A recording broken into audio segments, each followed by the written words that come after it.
Long, long ago, the sparrow and the woodpecker were sisters. When a message came that their mother was sick and she was about to die, the sparrow was just blackening her teeth, but she flew quickly to her mother to take care of her. That is why, even now, her cheeks look soiled and the upper half of her beak is still white. The woodpecker, however, took her time, leisurely putting on rouge and powder and getting dressed up before she set out. Consequently, she was too late to be there when her precious mother breathed her last.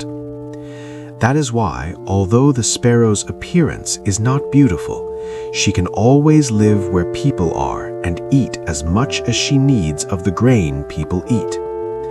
Even if the woodpecker's face is beautifully made up, she can only fly around in the woods from early morning, hammering away gakkamukka on the back of trees, barely finding 3 worms to eat in a day.